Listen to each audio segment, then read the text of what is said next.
Assalamualaikum warahmatullahi wabarakatuh.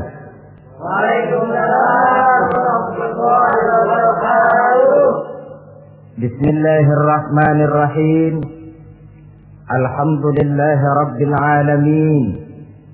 Wassalatu wassalamu ala ashrafil anbiya'i wal mursalin. Sayyidina wa maulana wa habibina wa syafi'ina Muhammadin wa ala alihi wa ashabihi al-mujahidin at-tahirin, amma ba'du. Saudara-saudara kaum muslimin rahimakumullah, pada pertemuan kali ini kita akan membicarakan riwayat Nabi Allah Ibrahim alaihi salam. Beliau termasuk salah satu dari 5 orang rasul yang merupakan kelompok yang dikenal dengan ulul azmi, yaitu para rasul yang dinilai mempunyai kelebihan di dalam keutamaan, ketabahan, keuletan, dan sikap istiqomah di dalam berjuang. Jumlahnya ada 5, yaitu Nabi Nuh, Nabi Ibrahim, Nabi Musa, Nabi Isa, dan Nabi Muhammad alaihi wassalatu wassalam. Sebagaimana yang kita maklum bahwa Nabi Allah Ibrahim alaihi salam lahir pada masa pemerintahan Raja Namrud laknatullah alaih. Namrud adalah figur yang lebih merupakan kekuatan daripada keadilan, lebih merupakan kezaliman daripada kebijaksanaan. Ia seorang raja yang memerintah secara sewenang-wenang, lalu dengan segala macam cara berusaha mempertahankan kekuasaannya. Itu sebabnya di hari-hari menjelang kelahiran Nabi Allah Ibrahim alaihi salam, entah oleh karena rasa takut dan khawatir akan munculnya orang-orang yang dapat menumbangkan kekuasaannya, entah karena bisikan ahli nujum atau dukun-dukun yang memang banyak mengelilingi istananya, ia memutuskan untuk membunuh seluruh bayi yang dilahirkan dalam bentuk laki-laki. Ini dilatar belakangi oleh kekhawatiran akan muncul seseorang yang dapat menghancurkan kekuasaannya, sebagaimana Fir'aun laknatullah alaih. Itulah sebabnya di zaman sebelum Nabi Ibrahim dilahirkan, Raja Namrud membuat peraturan. Apabila seorang ibu melahirkan bayi laki-laki, bunuh bayi itu. Seluruh perempuan hamil berada di bawah pengawasan aparatur negara, dan laki-laki dianjurkan untuk jangan dekat-dekat dengan istrinya guna menghindari terjadinya proses kehamilan ini. Entah berapa ratus bahkan berapa ribu bayi laki-laki yang jadi korban tanpa dosa dari sebab kelaliman pemerintahan Raja Namrud laknatullah alaih ini. Kita teringat kepada satu hadis di mana Rasulullah sallallahu alaihi wasallam pernah bersabda, "Ya'ti 'alan nasi zamanun ru'asa'uhum kal asad wa wuzara'uhum kal zi'ab wa qudatuhum kal kilab wa katsirun nasi yawma idzin kal aghnam." Pada satu saat, kata Nabi, akan datang di tengah masyarakat manusia, di mana pada masa itu muncul pemimpin-pemimpin yang bertingkah laku seperti singa. Ru'asa'uhum kal asad. Pemimpin-pemimpin mereka bertingkah laku seperti singa. Saudara kenal singa? Saudara boleh periksa, di mana ada hutan, singa selalu menjadi raja. Padahal hutan belum pernah bikin pemilihan umum. Tapi yang namanya singa tidak pernah peduli. Ada pemilihan umum atau tidak, raja hutan tetap singa. Kenapa?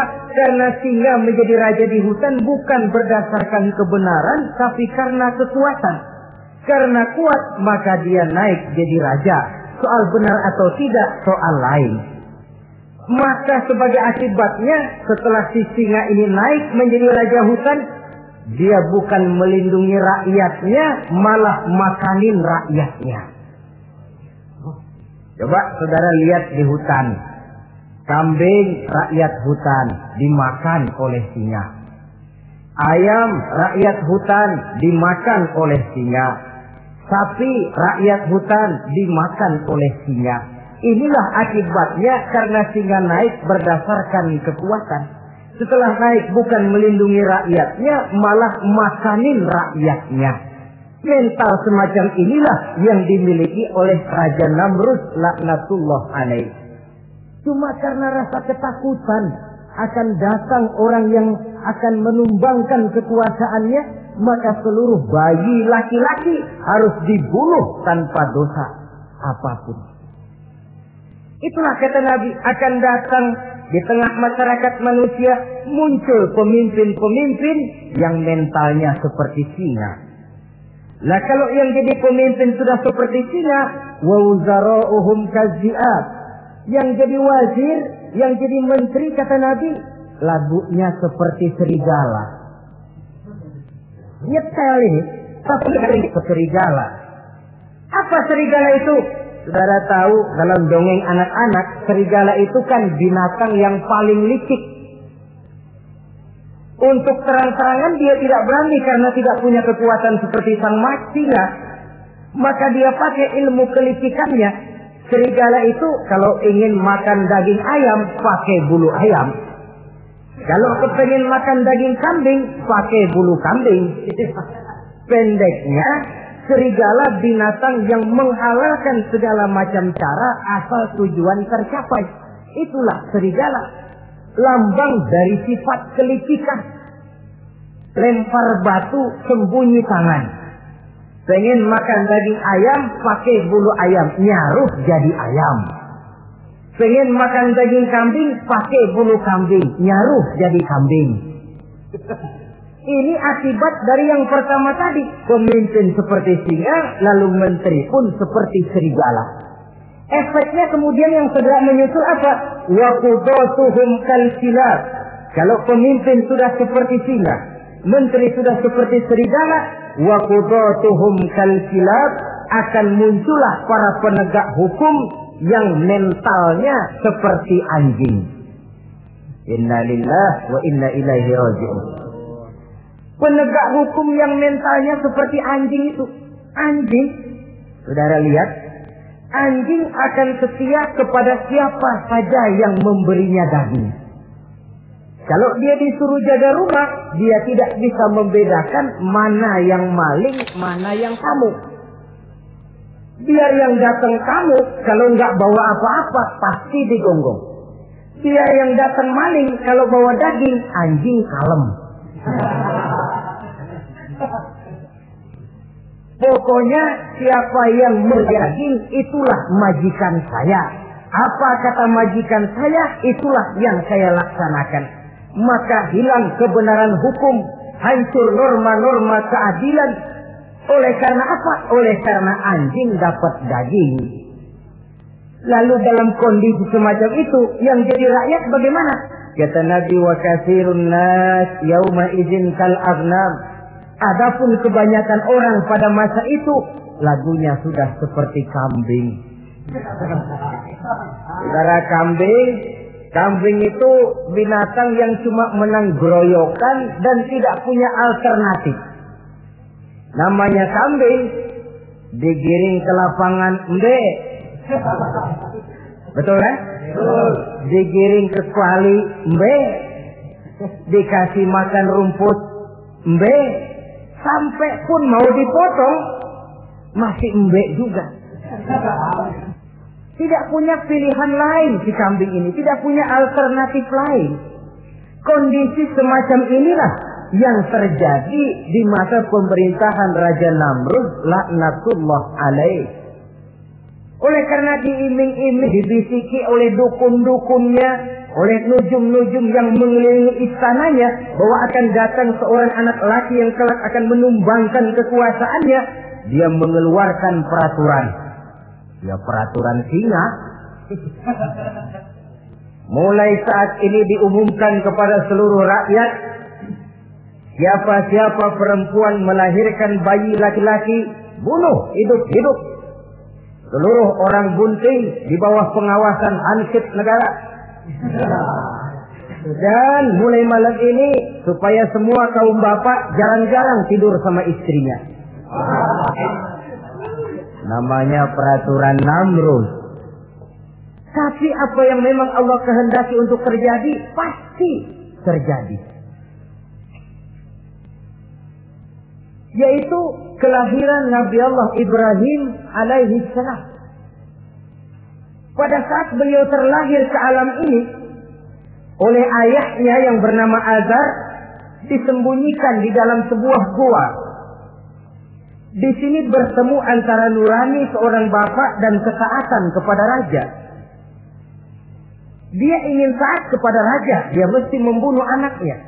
Tapi sebagai bapak, dia sayang kepada anaknya, dia harus selamatkan. Dicarinya jalan tengah, maka Ibrahim disembunyikan di dalam sebuah gua dengan satu perhitungan tentunya. Lu mati, ya nggak apa-apa. Lu hidup, ya syukur. Sebab ini pertimbangan dia akan bikin susah dia di masa yang akan datang. Coba anak kondisi apa adanya ditaruh di dalam gua, menurut perhitungan logika mati ini. Namun apa yang terjadi? Nabi Allah Ibrahim yang sejak masa bayi diletakkan dalam gua dipelihara oleh Allah. Nah, kalau Allah yang sudah memelihara, orang mana yang sanggup mendatangkan bencana dan mudarat? Untuk melangsungkan kehidupannya, Nabi Ibrahim itu mengisap ibu jarinya. Dan konon menurut riwayat dari ibu jarinya itu keluarlah madu. Sehingga walaupun tidak didampingi oleh ayah dan ibunya, tinggal di dalam gua seorang diri, pertumbuhannya sebagai seorang bayi menjadi seorang anak, tumbuh dengan pesat sebagai lazimnya anak-anak yang lain. Dalam ilmu tauhid, ini yang dinamakan irhas. Tanda-tanda yang diberikan kepada seseorang yang akan dipilih menjadi rasul pada saat dia masih anak-anak. Ini yang dinamakan irhas. Adapun kalau dia sudah diangkat menjadi rasul, maka tanda-tanda itu dinamakan mukjizat. Kalau jatuh kepada wali, maka tanda itu dinamakan karomah, atau yang dalam bahasa kita disebut dengan keramat. Jadi kan kita ini dalam kehidupan anak-anak kita kadang-kadang bisa melihat bakat yang dimilikinya pada saat dia masih kecil. Tanda-tanda itu ada. Nah, dalam kehidupan para rasul, masa kecil mereka yang melakukan itu dinamakanlah irham. Begitulah Nabi Ibrahim tumbuh dari bayi menjadi anak-anak di dalam gua. Dan ayah ibunya kadangkala menengok dia. Pada saat dia sudah mulai pandai berbicara, dia sudah mulai berpikir. Dan pola berpikir yang pertama, satu hari dia tanya bapaknya, "Papi," kalau bahasa sekarang, "ini yang bikin alam ini sebenarnya siapa? Yang bikin saya siapa? Yang menyebabkan saya ada siapa?" "Ya kami, ibu bapakmu," kata ayahnya. "Oh begitu." "Lalu yang bikin ibu bapak siapa?" "Ya nenekmu. Gara-gara dia saya ada, gara-gara saya kamu ada." "Lalu yang bikin kakek dan nenek siapa?" "Ya buyutmu." "Lalu yang bikin buyut siapa?" "Ya bapaknya buyut." "Yang bikin bapaknya buyut, ya kakeknya buyut." Kalau gitu nggak pernah selesai dong. Tentu akan ada pencipta pertama. Siapa pencipta pertama itu? "Bapaknya buntu." "Lu jangan usil dah." Temen-temen lu juga nggak pernah nanyain urusan kayak begini. Saya nggak puas, Pak. Begini sekarang, saya mau tanya. Ini kaum kita nyembah apa? Nyembah berhala. Nah, yang bikin berhala itu siapa? Saya, bapakmu, Azhar. Kaum kita menyembah berhala, ini bapak. Kenapa nggak nyembah bapak aja kok tanggung-tanggung? Jawaban ayahnya tidak membuat ia jadi puas. Terus merenung siapa gerangan pencipta pertama, siapa gerangan yang patut disembah dengan sebenarnya, siapa gerangan pencipta alam semesta ini. Bila malam datang, dia melihat bintang gemintang bertabur menghias cakrawala. Dia berkata, ini yang patut dianggap Tuhan, tinggi, terang, benderang.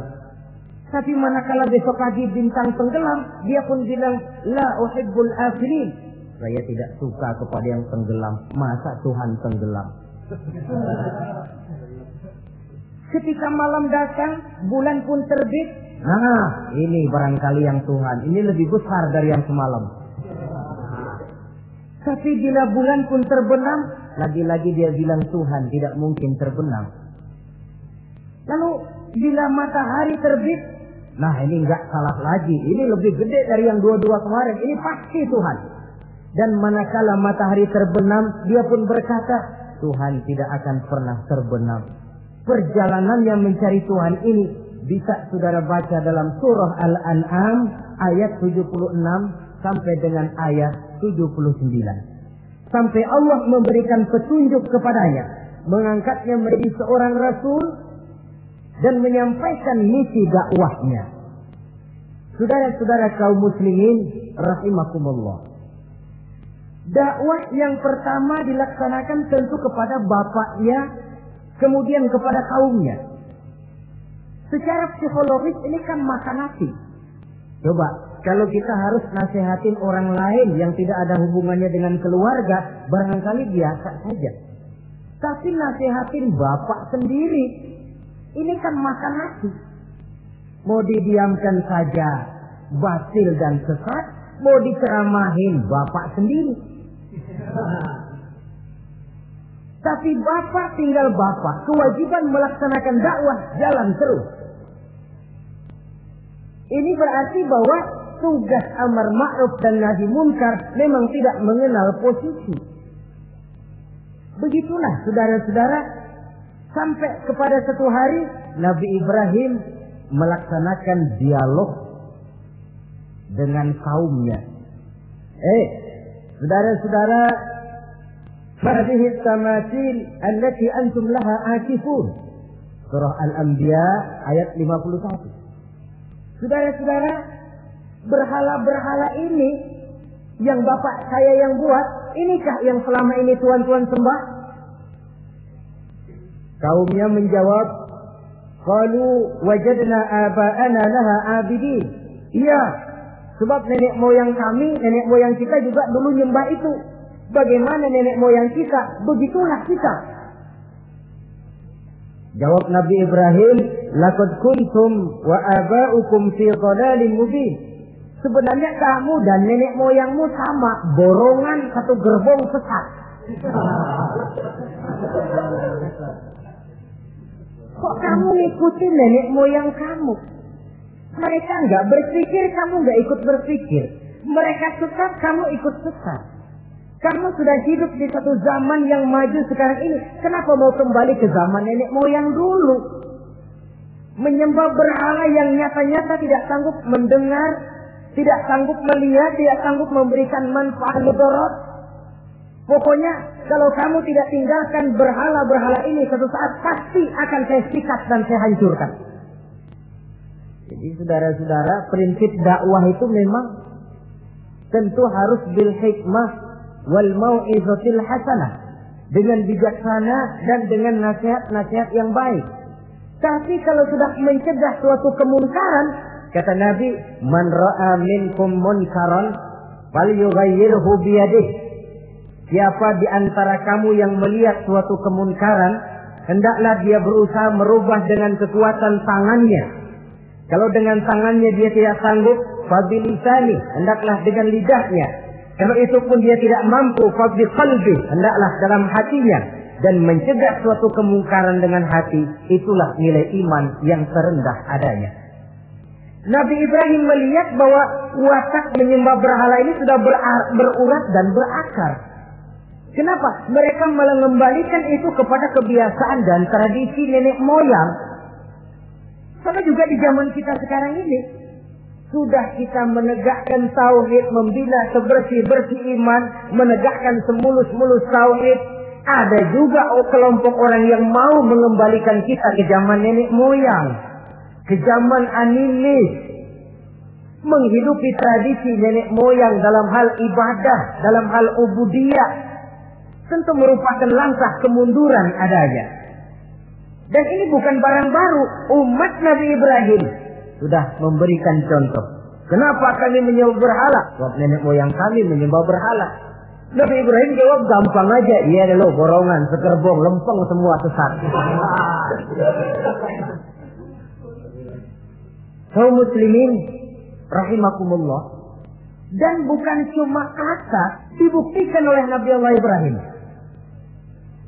Begitu Raja Namrud menurut satu riwayat bersama para tentaranya pergi berburu, Nabi Ibrahim ngintip-ngintip.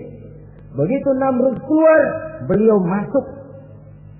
Kalau istilah kita, ke tempat Namrud ibadah, ke masjidnya dah. Di mana di situ tersimpan seluruh berhala yang mereka sembah, dari yang paling gede sampai yang paling kecil. Nabi Ibrahim masuk bawa kampak. Seluruh berhala-berhala yang ada di tempat itu habis dikampakin, hancur berantakan. Kecuali berhala yang paling gede, itu ditinggalin, nggak diapa-apain, dan kampaknya ditaruh di tangan berhala yang paling gede. Memang kebetulan tangannya lagi racun begini, digantungkan kampak di situ. Nabi Ibrahim keluar. Adapun Namrud, ketika dia pulang dari perburuannya, mau melaksanakan ibadah, bukan main terkejutnya melihat Tuhannya berantakan.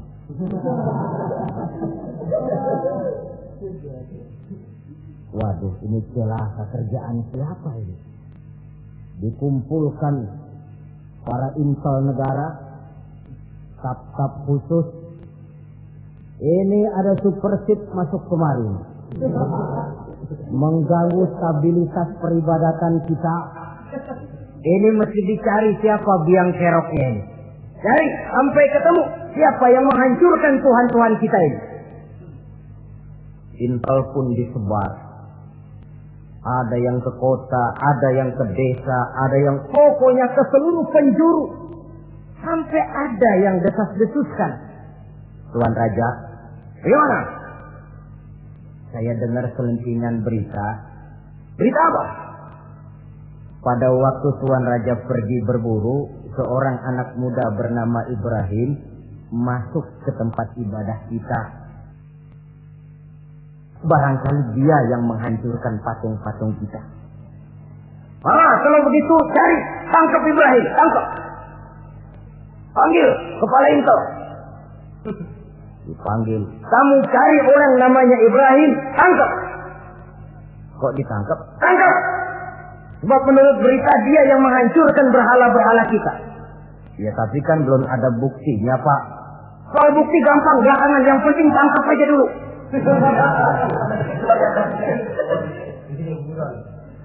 Ini supersip ini. Saudara-saudara, dicarilah Nabi Allah Ibrahim, ketemu, dihadapkan kepada Raja Namrud, disidang di pengadilan terbuka, disaksikan orang banyak, dibuka oleh Raja Namrud. Sidang luar biasa dalam rangka memeriksa dan mengadili tertuduh Ibrahim. Dengan ini kami nyatakan dibuka untuk umum. Terdakwa supaya dibawa ke dalam ruangan sidang. dihadapkan Nabi Ibrahim. Nama Ibrahim. Orang tua. Tuduhan menghancurkan berhala. Hadza bi alihatina ya Ibrahim. Hai Ibrahim, benarkah kamu yang menghancurkan Tuhan-Tuhan kami? Ah, siapa bilang? Ada berita yang sampai kepada kami. Ketika kami keluar, kau masuk ke tempat kami ibadah. Ngaku aja dan ngaku. Daripada urusan jadi panjang, mendingan ngaku aja dah. Kata Nabi Ibrahim, enggak. Bal fa'aluhu kabiruhum hada. Yang menghancurkan berhala-berhala Tuhan, berhala yang paling besar ini. Yang paling besar ini. Besarnya nunjuk ke patung, ininya nunjuk ke dirinya. Kabiruhum kepada berhala, hada kepada dirinya sendiri. Wah, enggak, kata Nabi Ibrahim. Setahu saya enggak semua berhala hancur. Saya dengar yang paling gede enggak apa-apa. Ya. Dan ada kampak di tangannya. Kali yang gede tuh iseng. Jadi yang kecil-kecil ini dikampakin semua sama yang gede. Oh, buktinya kampak masih ada di tangannya kok. Tanya aja dia. Kata Namrud, Ibrahim, kamu sudah gila apa? Kenapa? Masa kayak disuruh nyembah berhala, disuruh nanya berhala? Jadi nggak bisa jawab dia? Nggak bisa jawab. Nah kalau nggak bisa jawab, kenapa disembah? Yang gila saya apa sampean?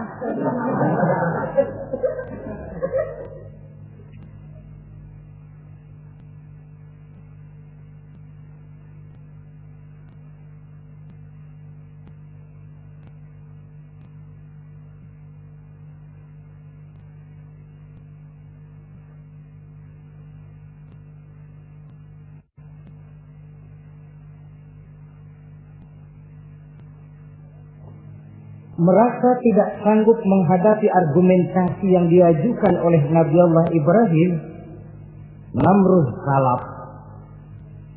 Dalam kesalapannya itulah ia menjatuhkan vonis bahwa Nabi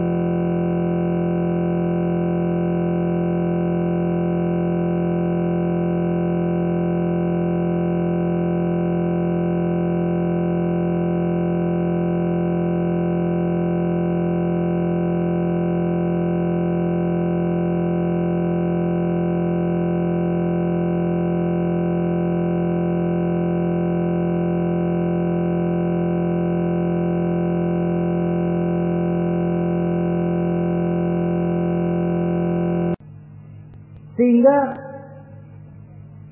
tentara Namrud bingung. Ini Ibrahim bagaimana ngebakarnya? Kalau kita anterin ke api, kitanya ikut angus. Dilemparin nggak mungkin sampai. Lalu mereka menemukan akal. Dibuat semacam lentingan busur panah. Kalau istilah kita di kampung kayak selepetan begitu. Sehingga Nabi Ibrahim dilemparkan dan tepat jatuh di tengah kobaran api yang menggunung. Namrud tentu saja memandang dengan perasaan puas. Segenap konco-konco dan antek-anteknya melihat dengan hati yang lega. Dan semuanya merasa hancur sudah biang kerok yang selama ini menjadi racun dan duri dalam kehidupan kita. Tapi rupanya yang mereka mau lain dengan yang Allah mau.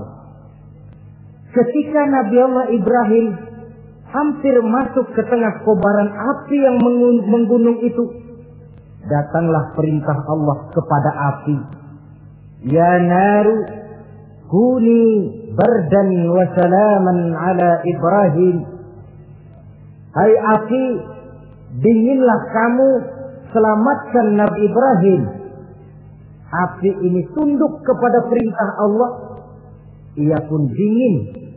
Sehingga Nabi Ibrahim di tengah kobaran api yang menggunung, seujung rambut pun tidak terbakar, malah kedinginan di tengah kobaran api. Lalu api ini dari besar makin lama makin kecil, makin lama makin kecil, akhirnya padam. Yang ada tinggal tumpukan arang dan debu. Kata Namrud, mampus loh Ibrahim. Rasain. Barangkali istilah kita nih, makan pencarian lo. Pakai bertingkah mencaci maki Tuhan kami, menghancurkan berhala-berhala. Sekarang rasakan hasil usahamu. Sorak-sorai pun kedengaran. Begitu lagi sorak-sorak dari tumpukan abu dan arang itu gerak-gerak. Kerusak.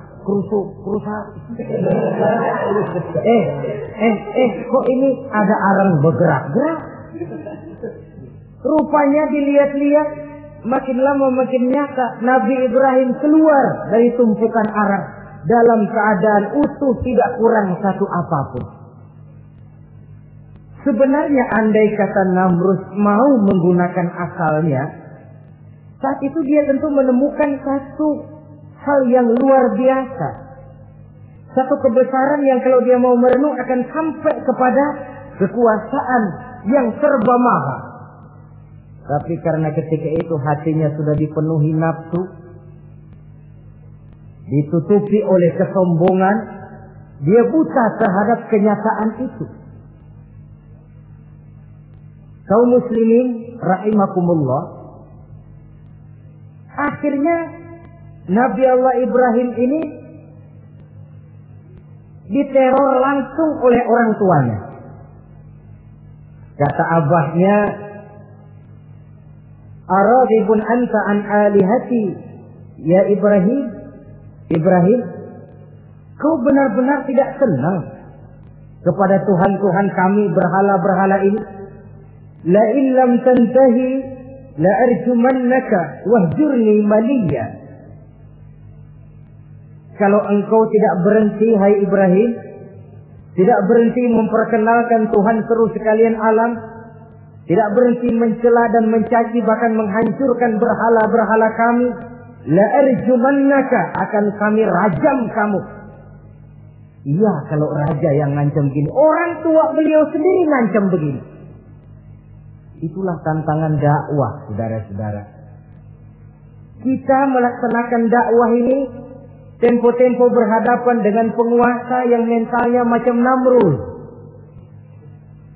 Tempo-tempo berhadapan dengan orang kaya yang pelitnya macam Qarun. Tempo-tempo berhadapan dengan orang tua yang mentalnya macam Azar. Orang tua yang kaku, yang tidak mau terbuka terhadap kenyataan. Istilah di kampung kita, orang tua yang laceng. Tahu laceng? Udah salah kenceng. Sulit benar menerima pembaruan yang membawa umat kepada masalah-masalah yang memang nyata lebih baiknya. Itulah tantangan di dalam melaksanakan tugas dakwah, dan ini dihadapi oleh Nabi Allah Ibrahim. Ayahnya terakhir memberikan tekanan, kalau kau tetap melaksanakan misimu, tidak engkau mau berhenti dari tugas dakwah ini, awas Ibrahim, la arjumannaka, akan aku rajam, akan kami lontari kau dengan batu, wahjurni maliya, pergi kamu dari sini. Ya Allah, diputuskan hubungan. Kalau memang engkau berkeras dengan tugas dakwahmu, persilakan Ibrahim keluar, pergi saja dari sini. Diusir oleh orang tuanya sendiri. Inilah hidayah, saudara-saudara. Oleh sebab itu, tugas utama kita kaum muslimin sebenarnya bukan mengislamkan orang, tapi menyampaikan Islam. Tugas kita ialah menyampaikan Islam, bukan mengislamkan orang. Sebab orang mau Islam atau tidak, itu urusan hidayah dari Allah. Jangankan kita, Nabi Ibrahim tidak sanggup mentauhidkan ayahnya Azar. Nabi Nuh tidak bisa mengislamkan putranya Kan'an. Bahkan Nabi kita Muhammad sallallahu alaihi wasallam pun tidak bisa memberikan hidayah kepada Abu Jahal dan Abu Lahab. paman Nabi, orang tua Nabi, anak Nabi, istri Nabi sekalipun, hidayah tidak diberikan kepada mereka, mereka tidak terpanggil mengikuti kebenaran. Kalau sudah kenyataan ini yang kita temui, kembalilah kepada konsep Quran. Allahumma inni qad ballaghtu, wahai Allah, seruanmu sudah saya sampaikan, dakwahmu sudah saya canangkan, ajakan kepada tauhid sudah saya sampaikan. Allahumma inni qad ballaghtu, sudah saya sampaikan ya Allah. Perkara mereka tidak mau ikut, itu karena semata-mata hidayah berada di tanganmu ya Allah. Kalau kemari landasan dakwah kita, insya Allah tugas dakwah kita berkelangsungan. Kalau tidak, makan hati. Kita pikirin, ya orang gua ajak benar-benar nggak mau, ya dipikirin. Saya ajak ngaji malah dikasih maki. Saya ajak yang baik malah saya dicemoohkan. Kok begini dakwah? Akhirnya dipikirin, sakit jantungan. Sudah orang nggak kena kita ajak beriman, kita sendiri makan ke dalam. Itulah Quran meletakkan konsep di dasar, sampaikan dakwah dengan baik, bil hikmah wal mau'izatil hasanah wajadilhum billati hiya ahsan. Kalau ternyata metode sudah baik tapi orang tidak juga mau beriman, tanamkan dalam hati, Allahumma inni qad ballaghtu. Ya Allah, tugas saya cuma sekedar menyampaikan. Perkara mereka tidak mau, saya sudah menyampaikan ya Allah, terserah hidayahmu. Kelapangan jiwa akan kita temui di sana. Entah berhadapan dengan penguasa yang punya mental kayak Namrud, bertingkah laku sewenang-wenang, aji mumpung, mentang-mentang kuasa lalu saenake dhewe, menghitamkan yang putih, memutihkan yang hitam menurut seleranya saja. Entah berhadapan dengan orang kaya yang punya mental seperti Qarun, makin kaya tapi makin bakhil, atau berhadapan dengan orang-orang tua yang punya tingkah laku seperti Azar. Diperlukan sikap lapang dada untuk menyampaikan risalah Islam ini. Terhadap reaksi keras dari abahnya ini apa? Kata Nabi Ibrahim, surah Maryam ayat 47 menjelaskan, Salamun alaika sa'astaghfiru laka rabbi innahu kana bi hafiyya wa a'tazilukum wa ma ta'buduna min dunillah. Kalau memang begitu Abah, salamun alaika. Oke Abah, selamat jalan. Marilah kita tempuh jalan kita masing-masing. Saya memang anak Bapak, tapi tauhid adalah prinsip. Allah Tuhan saya. Ini prinsip. Kalau Bapak tidak mau mengikuti seruan saya, padahal saya sayang kepada Bapak, saya cinta kepada Bapak, saya tidak ingin Bapak bersekutu dengan setan, saya tidak ingin Bapak menemani setan di dalam neraka, saya ingin menyelamatkan Bapak. Tapi ini rupanya vonis Bapak, hendak merajam saya, mengusir saya dari sini. Oke Bapak, salamun alaika, selamat jalan. Sa'astaghfirullah, saya akan memohon ampun kepada Allah untuk Bapak. Memohon ampun. Jadi walaupun dalam Islam kita berbeda akidah dengan orang tua, tetapi kewajiban untuk berbakti tidak menjadi putus karenanya. Dalam surah Luqman dijelaskan, apabila kedua orang tuamu memaksamu untuk menyekutukan Allah, jangan taati. Tetapi sungguh pun demikian, wa sahibhuma fid dunya ma'rufa. Tetaplah engkau pergauli keduanya di dunia ini secara baik. Toleransi yang besar ditunjukkan oleh Islam. Dan lebih besar lagi dilaksanakan oleh Nabi Allah Ibrahim. Sungguh pun Bapak sudah mengusir saya, menolak mentah-mentah ajaran tauhid, tetap juga menyembah berhala, tetap juga bersekutu dengan setan. Saya akan memohonkan ampun kepada Allah untuk Bapak.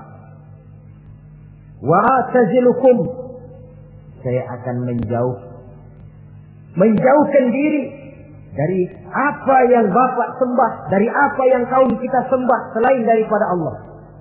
Bapak menyembah berhala, kaum kita ini menyembah berhala. Wa a'tazilukum. Saya akan menyingkir dari semua itu. Selamat jalan awak. Istilah kita goodbye my dear. Ini jalan yang membedakan saya dengan abah. Jalan tauhid dan jalan syirik. Di sini kita harus berpisah. Walaupun dengan berat hati kita berpisah. Jadi keluarga dan akidah punya garis yang jelas. Umumnya, ya walaupun baik tapi memang harus ditingkatkan. Umumnya kita ini kan mayoritas merasa sebagai muslim karena keturunan. Kenapa kamu Islam? Bapak saya Islam, nenek saya Islam, saya Islam. Baiklah, itu pun baik. Pada mulanya memang harus begitu. Tapi lambat laun kita tentu harus merasakan bahwa keberadaan kita dalam Islam tidak cukup cuma karena faktor keturunan. Dengan kata lain kita harus memperbaiki kualitas keislaman kita. Inilah proyek utama kita sekarang, mengislamkan orang Islam. Saudara-saudara kaum muslimin rahimakumullah. Maka Nabi Ibrahim pun meninggalkan orang tuanya, meninggalkan kaumnya, uzlah, hijrah ke tempat Baitul Maqdis, daerah di Palestina sekarang ini. Sejarah kehidupan Rasul umumnya memiliki kemiripan. Rata-rata ditentang oleh kaumnya sendiri dan sebagian besar lalu hijrah. Itu barangkali memang resiko dari satu perjuangan. Nah, begitu tantangan yang dihadapinya dalam melaksanakan dakwah. Lalu cobaan-cobaan yang diberikan Allah kepada Nabi Ibrahim pun luar biasa. Pantas kalau beliau itu masuk ulul azmi dan mendapat titel Khalilullah. Nabi Ibrahim titelnya Khalilullah, orang yang mencintai dan dicintai Allah. Khalilullah. Ini terbukti dari cobaan-cobaan yang dihadapinya. Pertama, dari perkawinannya dengan Siti Hajar, dengan Siti Sarah maksud saya, beliau tidak dikaruniai seorang anak pun. Umur sudah lanjut. Padahal anak kita tahu pelanjut sejarah, penyambung cerita, si buah hati belahan jantung. Sampai pada satu hari Hajar musyawarah. Kalau bahasa kita, Bang, bagaimana Hajar? Lama juga kita sudah berumah tangga kan Pak? Lalu, dan kita sejauh ini belum dikaruniai seorang anak pun. Ya sabarlah. Pada waktunya tentu akan ada juga. Tapi kapan lagi Bang? Usia kita sudah cukup lanjut. Maksud kamu bagaimana Hajar? Begini sajalah Bang. Bagaimana kalau abang kawin saja lagi? Ya Allah, punya istri macam begini, menyuruh lakinya kawin lagi. Tapi dasar Nabi Allah Ibrahim, enggak mau saya kan cinta sama Hajar. Iya, soal cinta saya tahu, dan saya tidak meragukan cinta abang kepada saya. Cuma masalahnya saya nggak bisa memberikan keturunan Bang. Bukan nggak bisa, belum. Sudahlah, kawin saja lagi Bang. Nggak mau nggak mau. Istrinya nyuruh kawin, lakinya ogah-ogahan.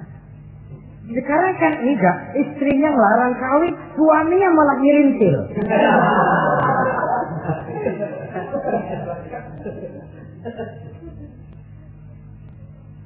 Sampai ketika didesak kata Ibrahimnya, kalau itu yang Sarah Hajar mau, biarlah, jadilah. Saya mau kawin lagi dengan syarat kau yang mencarikan istri untuk saya itu. Oleh Siti Hajar dipilihkan Siti Sarah. Kawinlah Nabi Ibrahim dengan Sarah. Dari Sarah ini beliau dikaruniai seorang putra bernama Ismail alaihi salam. Nah, cobaan datang untuk menguji Khalilullah ini. Hai Ibrahim, kau cinta kepadaku, kata Allah, seolah-olah setelah kau punya anak, masuk rasa cinta anak ke dalam hatimu. Allah mau buktikan mana cintamu yang lebih besar, kepada anakmu atau kepada aku, kata Allah. Maka turun perintah untuk menyembelih anaknya sendiri. Satu riwayat menceritakan bahwa latar belakang perintah menyembelih anak ini sebenarnya gara-gara Nabi Ibrahim juga ketelepasan ngomong. Beliau pernah menyembelih 300 ekor onta dan 1000 ekor kambing. Dagingnya dibagikan kepada fakir miskin, dilaksanakan penyembelihan itu untuk mendekatkan diri kepada Allah. Dekat. Tidak cuma manusia, malaikat kagum, dipuji Nabi Ibrahim. Bukan main Ibrahim, kaya berani. Ya, kalau miskin berani nekat kali. Ini kaya berani. Menyembelih 300 unta, 1000 kambing, dagingnya disedekahkan kepada fakir miskin. Luar biasa Ibrahim. Ketika dipuji orang banyak itulah beliau timbul sifat manusianya. Apa kata beliau? Saya mah jangankan kambing sama unta, anak juga kalau saya punya disuruh potong, saya potong untuk mendekatkan diri kepada Allah. Kenapa ketelepasan ngomong begitu? Sebab waktu itu belum punya anak. Ngomongnya enak. Sama juga kita, gue mah kalau punya motor siapa juga ketemu di jalanan gue boncengin. Lagi belum punya. Kalau udah punya lain gayanya. Itu biasa, itu omongan orang belum kaya emang begitu.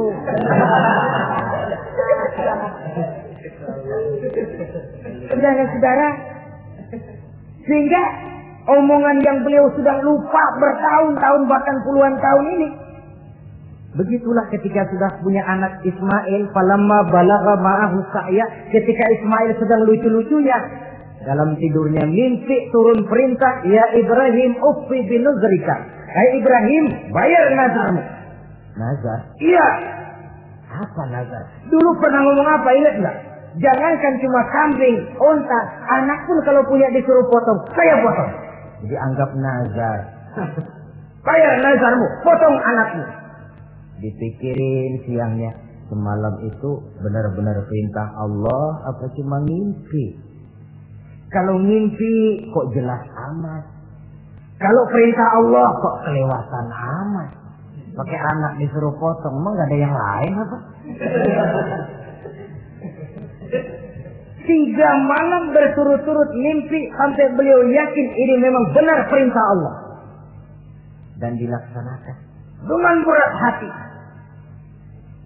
Pagi-paginya bilang kepada Siti Sarah, Sarah, Ismail mandikan, berikan pakaian yang baik, saya mau bawa pergi dia. Kemana bang? Pokoknya mau saya bawa. Berangkatlah anak beranak ini menuju salah satu bukit di daerah Mina. Ketika duanya sudah mau berangkat, iblis sibuk bukan main. Ini cobaan loh. Orang kalau mau ibadah, iblis paling gatal. Segala macam cara mereka lakukan agar orang jangan ibadah. Ini Ibrahim mau membuktikan cintanya kepada Allah. Ya Allah, lihatlah. Walaupun saya sudah punya anak, cinta saya kepadamu lebih besar ya Allah. Walaupun perintah ini menyembelih anak sendiri, saya potong karena melaksanakan perintahmu. Iblis ribut. Mula-mula dia bisikin Nabi Ibrahim. Hei Ibrahim, kau lihat anakmu di belakang itu. Kecil, lucu-lucunya. Masa anak begitu mau dipotong? Tega kamu Ibrahim. Ini perintah Allah. Gak ada urusan sama ente. Iya. Kata iblis, waduh mantap juga nih. Kalau suaminya gagal, istrinya kali. Biasanya perempuan perasaannya lebih tinggi daripada pikirannya.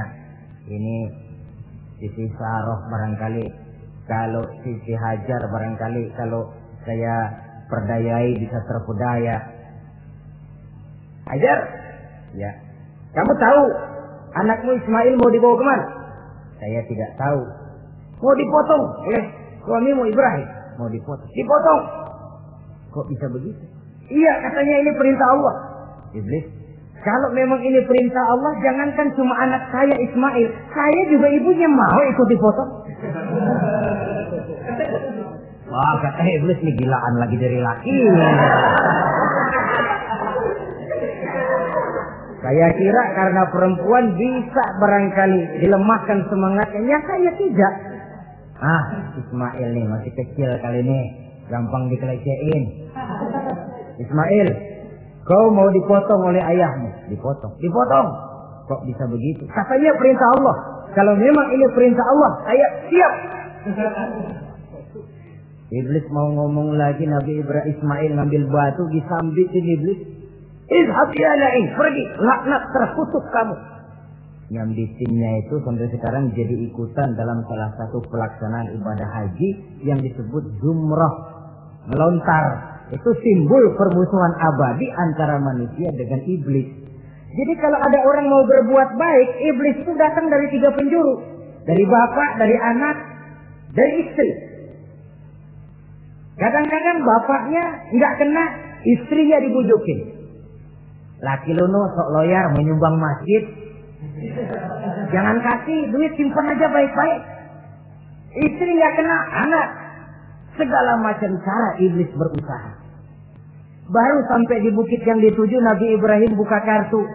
Ismail, Abah diperintah Allah menyembelih lehermu. Bagaimana? Kerjakan apa jangan? Kalau memang itu perintah Allah, kerjakan apa? Insya Allah Abah akan menemukan saya termasuk orang sabar. Ini jawaban anak soleh. Coba kalau jawaban anak pintar nggak soleh, bukan begitu. Ismail, saya disuruh motong lehermu, bagaimana? Kenapa? Saya Pak, Bapak aja yang tuaan potong.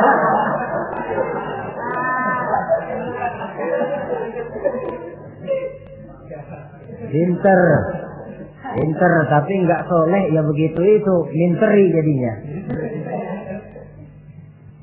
Saudara-saudara, sampai Nabi Ismail diganti oleh Allah dengan seekor kambing kibas. Cobaan terhadap kecintaannya kepada Allah. Kau cinta aku, itu benar. Tapi setelah kau punya anak, rasa cinta anak masuk ke dalam hatimu. Mana lebih besar, cintamu kepada anakmu atau cintamu kepada aku, kata Allah. Terbukti cintanya kepada Allah lebih besar daripada cintanya kepada anaknya. Bukankah nilai cinta itu baru terasa nyata kalau sudah lewat cobaan, lewat pembuktian? Sehingga dengan demikian kata orang, biasanya cinta itu menuntut pengorbanan. Berani bercinta, berani berkorban. Jangan takut berkorban, nggak usah cinta-cintaan.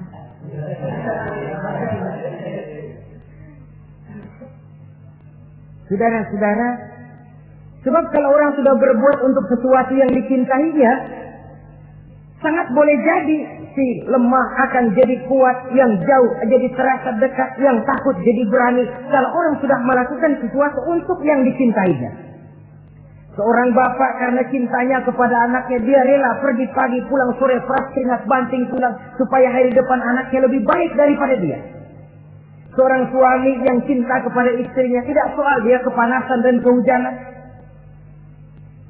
mencari yang sulit-sulit yang diinginkan oleh istrinya. Contoh paling dekat saja, kalau istrinya sedang mengidam, dia tengah malam buta minta mangga dan gak musim mangga, kerusak-kerusuk suaminya cari mangga. Cinta memang membuat yang jauh jadi terasa dekat. Lalu cobaan lain ketika turun perintah melaksanakan khitan. Umur beliau menurut riwayat Abi Daud sudah umur 80 tahun. Di zaman belum ada pisau cukur, silet, gunting, kulit sudah alok. Tapi ini perintah Allah, laksanakan. Resiko belakangan. Nabi Ibrahim pandai memilah mana kepentingan pribadi, mana perintah Allah. Nah, perkara beliau nanti pindah ke Mekah, membangun Ka'bah sampai kepada hari tuanya, ini berkaitan dengan Nabi Allah Ismail, dan akan kita bicarakan pada pertemuan di mana kita nantinya akan membicarakan riwayat Nabi Ismail alaihi salam. Untuk riwayat Nabi Ibrahim, walaupun serba singkat, hingga ini sajalah dahulu, dan mudah-mudahan menjadi tamsil, ibarat dan contoh yang bisa kita jadikan pegangan di dalam kehidupan kita sehari-hari. Terima kasih banyak atas segala perhatian. Mohon maaf atas segala kekurangan. Usikum wa nafsi bitaqwallah. Wassalamualaikum warahmatullahi wabarakatuh.